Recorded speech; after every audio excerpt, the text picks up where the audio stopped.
दोस्तों आज हम एक्सप्लेन करने वाले हैं 12th फेल मूवी को, जो कि एक ऐसे लड़के की कहानी है जिसे यूपीएससी का यू भी पता नहीं होता, फिर भी वो यूपीएससी क्लियर करने की ठान लेता है। और वो ये सब कैसे करता है वो आज इस मूवी में जानेंगे। वीडियो शुरू करने से पहले वीडियो को भी लाइक कर दीजिए। अब चलिए कहानी शुरू करते हैं। तो दोस्तों मूवी की शुरुआत होती है चंबल के गाँव से, जहाँ छत पर एक मनोज नाम का लड़का बैठा होता है। इस समय मनोज वहाँ पर्चियां बना रहा होता है ताकि 12th के एग्जाम में पास हो पाए। तब इनके घर पर डाकिया आता है जो कि मनोज के पिता से कहता है कि तुम्हें क्या लगा वो लोग तुम्हें ऐसे ही जाने देंगे, उन्होंने तुम्हें सस्पेंड नोटिस भेजा है। तब मनोज के पिता नोटिस लेने से मना कर देते हैं और मनोज की दादी डाके के हाथ पकड़ के कमलेश यानी मनोज के भाई को कहती है कि बंदूक निकाल, मैं देखती हूँ कि कौन मेरे बेटे को सस्पेंड करेगा। तब हमें फ्लैशबैक में दिखाते हैं कि मनोज के पिता जहाँ काम करते थे वहाँ उन्होंने अपने मालिक को साफ साफ घूस खाने वाले काम को मना कर दिया था और उन दोनों के बीच इसी बात पर लड़ाई हो गई थी। तो मनोज के पापा ने अपने मालिक को ही चप्पल से मारा था। तभी कमलेश हवा में गोली चला देता है और वहाँ पर पुलिस आ जाती है,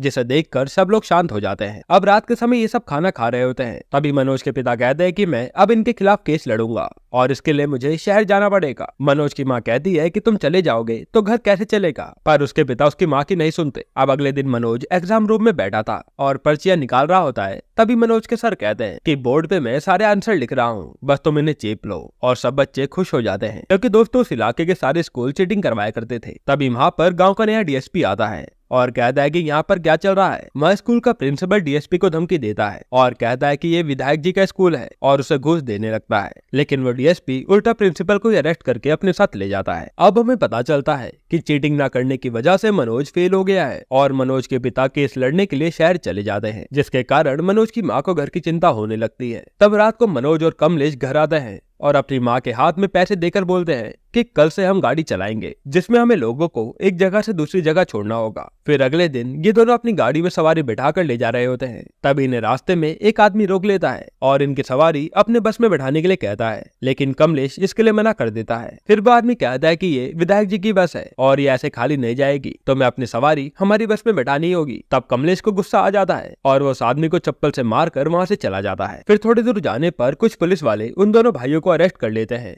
क्योंकि उन्होंने विधायक के आदमी को मारा था, इसलिए विधायक ने उन्हें झूठे केस में फंसवा दिया था। इसके बाद पुलिस वाले इन्हें जेल में मार रहे होते हैं। तब एक पुलिस वाला इनके बाप को चोर के देता है और मनोज गुस्से में आके उसे मारने की धमकी दे देता है। यह सुनकर पुलिस वाला मनोज को जेल से बाहर निकाल कर कहता है कि या तो आज तो मुझे मार दे या मैं तेरे भाई को मार दूंगा। इसके बाद मनोज वहाँ से भागकर सीधा डीएसपी के घर घुस जाता है क्योंकि उसे मालूम था कि डीएसपी एक अच्छा इंसान है। वहाँ डीएसपी मनोज की सारी बात सुनता है और वो तुरंत थाने पहुंच जाता है। वहां जाने के बाद वो कमलेश और मनोज को घर भेज देता है और पुलिस वालों को रिमांड पर ले लेता है। अब इसके बाद डीएसपी जब अपनी गाड़ी से लौट रहा था तब वो इन दोनों को पैदल जाते हुए देखकर इन्हें लिफ्ट देता है। वहां मनोज डीएसपी से कहता है कि सर मुझे आपकी तरह बनना है। तब डीएसपी मनोज को कहता है कि इसके लिए तुम्हें चीटिंग छोड़नी होगी और ये दोनों अपने घर चले जाते हैं। फिर हमें अगले साल का सीन दिखाते हैं और हमें पता चलता है कि डीएसपी का ट्रांसफर हो गया है और सभी बच्चे अब दबाकर चीटिंग कर रहे हैं, लेकिन मनोज नहीं, क्योंकि मनोज के कानों में डीएसपी की आवाज अभी भी गूंज रही थी कि चीटिंग छोड़नी होगी बस। अब बिना चीटिंग के 12th पास करके वो 3 साल तक उसे लगन से पढ़ता रहा और घर का खर्चा चलाने के लिए मनोज की माँ ने घर की सारी गायों को बेच दिया और अब मनोज ने ठान लिया था कि कैसे भी करके वो डीएसपी तो बन के ही रहेगा। फिर जिस दिन मनोज ने बीए क्लियर किया उस दिन मनोज को उसकी दादी ने अपने पास बुलाया और पेंशन के बचे हुए पैसे देकर कहा कि अब तो जा और डीएसपी बन के ही वापस आना। और मनोज अगले दिन ग्वालियर जाने के लिए बस में बैठ जाता है, लेकिन थोड़ी दूर जाने के बाद उसे नींद आ जाती है और जब उसे ग्वालियर पहुंचने के बाद कंडक्टर उठाता है तब मनोज को पता चलता है कि उसका सारा सामान किसी ने चोरी कर लिया है और अब ना तो उसके पास वापस लौटने का साधन था और ना ही जेब में एक भी रुपया। अब मनोज वहाँ जब कोचिंग के लिए भटक रहा था तब उसे एक कोचिंग से पता चलता है कि डीएसपी की भर्ती पर रोक लगा दी गई है क्योंकि सरकार के पास पैसा ही नहीं है इन लोगों को देने के लिए। जिसके बाद मनोज अब 2 दिनों तक एक ढाबे के आगे भूखा बैठा रहता है और जब उसे भूख बर्दाश्त नहीं होती तब वो ढाबे के अंदर जाकर कहता है कि साहब मुझे खाना खाने के लिए दे दो, बदले में कोई भी काम करवा लो। वो ढाबे का मालिक काफी अच्छा होता है तो वो मनोज को फ्री में खाना खिला देता है। फिर जब मनोज ढाबे वाले आदमी को अपनी दास्तान सुना रहा होता है तब ये सब एक सुंदर नाम का लड़का भी सुन रहा था। तब सुंदर मनोज से कहता है कि भाई मेरा भी डीएसपी का एग्जाम रद्द हो गया है और अब मैं घर जा रहा हूँ, तू भी अपने घर चले जा। लेकिन मनोज कहता है कि नहीं भाई मैं अपने घर नहीं जा सकता, मेरे घर वालों को मुझसे कई उम्मीदें हैं और तो और मेरा तो सारा सामान भी चोरी हो गया है। तभी सुंदर को उसके पापा का फोन आता है और वो कहता है कि दिल्ली चला जा और वहाँ जाकर यूपीएससी की तैयारी कर। फिर सुंदर मनोज को कहता है कि मैं तो दिल्ली जा रहा हूँ आईपीएस बनने। तब मनोज कहता है कि ये क्या होता है, और सुंदर उस पर हंसते हुए कहता है कि तुझे आईएएस नहीं पता। फिर सुंदर बताता है कि एक आईपीएस डीएसपी से भी बड़ा होता है। ये सुनने के बाद मनोज कहता है कि अब मुझे आईपीएस बनना है और सुंदर भाई मुझे अपने साथ ले चलो, तुम जो कहोगे मैं वही सब कर लूंगा। सुंदर को भी उस पर तरस आ जाता है और वो उसे दिल्ली ले जाने के लिए मान जाता है और फिर ये दोनों पहुंच जाते हैं दिल्ली के मुखर्जी नगर में। वहाँ पहुंचने के बाद मनोज अपने जैसे कई सारे स्टूडेंट को देखकर घबरा जाता है और सुंदर से पूछता है कि भाई हम यूपीएससी क्लियर कर भी पाएंगे। तब वहाँ एक चाय वालों ने कहता है कि आप सब गौरी भैया से जाकर मिलो, वो इस बार तो आईपीएस जरूर बन जाएंगे। और वो उन दोनों को गौरी भैया के पास ले जाता है, यह कहकर वही आपकी मदद कर पाएंगे। फिर जब ये गौरी भैया के पास पहुंचते हैं तो देखते हैं कि वहाँ तो पहले से ही कई सारे बच्चे उनसे पढ़ रहे हैं। वहाँ ये दोनों भी उनसे यूपीएससी के बारे में समझने लगते हैं। तभी मनोज गौरी भैया से पूछता है कि भैया मुझे कोई छोटी मोटी नौकरी दिलवा दीजिए जिससे मैं आगे की पढ़ाई कर पाऊँ। और गौरी भैया कहते हैं कि जब मैं भी पढ़ने के लिए यहाँ आया था तब मेरे पास भी एक भी रुपया नहीं था, तब मैंने 3 साल तक झाड़ू पोछे का काम किया था, क्या तू ये कर पाएगा। और मनोज कैसा भी काम करने के लिए मान जाता है। फिर गौरी भैया उसकी एक लाइब्रेरी में नौकरी लगवा देते हैं जहाँ उसे झाड़ू पोछा और टॉयलेट साफ करना था। इसके कुछ दिनों बाद गौरी भैया का रिजल्ट आता है जहाँ उनका यूपीएससी क्लियर नहीं हो पाता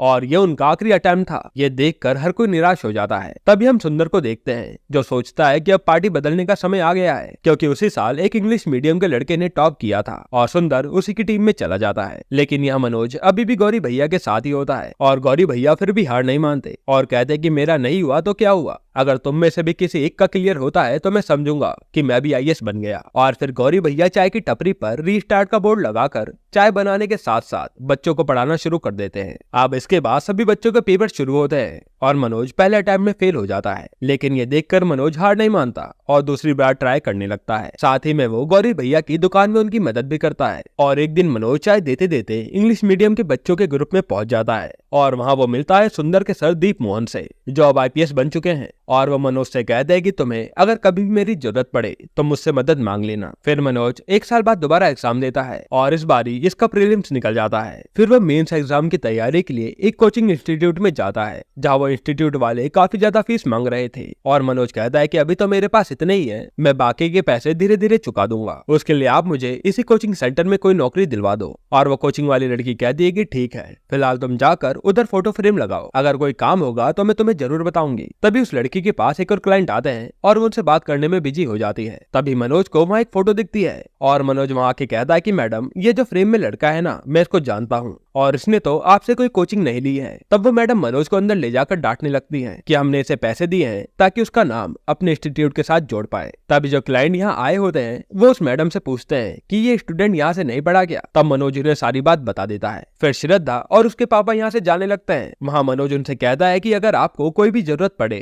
तो मैं यहीं पास की लाइब्रेरी में रहता हूँ। और बातों बातों में श्रद्धा को पता चलता है कि मनोज ने बिना कोचिंग के प्रीलिम्स निकाल दिया और वह हैरान हो जाती है, जिसके बाद ये सब यहाँ से चले जाते हैं। अब इसके बाद मनोज कई दिनों तक उसी लड़की के बारे में सोचता रहता है। फिर एक दिन वह लड़की यानी श्रद्धा उस लाइब्रेरी में पहुंच जाती है जहाँ मनोज काम किया करता था और इन दोनों की बातचीत शुरू होती है। फिर हमें दिव्यकृति सर की कोचिंग क्लासेस दिखाते हैं जहाँ ये दोनों भी वहाँ पढ़ने आए थे। अब यहाँ दिव्यकृति सर मनोज की काफी तारीफ करते हैं क्योंकि मनोज ने टेररिस्ट पर काफी अच्छा एस्से लिखा था और श्रद्धा भी उसकी खूब तारीफ करती है। इसके बाद मनोज भी ऐसे ही मन लगाकर पढ़ता रहता है। फिर एक दिन जिस लाइब्रेरी में मनोज काम करता था वहाँ के मालिक उस पर चोरी का इल्जाम लगा रहे होते हैं कि रद्दी बेचने के पैसे कम है, यानी मनोज ने वो पैसा खाया है। तब मनोज गुस्से में इस नौकरी को छोड़ के चला जाता है, जिसके बाद अब मनोज की नौकरी छूटने के कारण वो क्लास में जाना भी छोड़ देता है। फिर एक दिन सुंदर मनोज से मिलने जाता है और वहाँ पर जाके देखता है कि अब मनोज आटे की चक्की पर काम करता है और वो जगह किसी नरक से कम नहीं थी। फिर सुंदर मनोज को कहता है कि जाके एक बार श्रद्धा से मिल ले,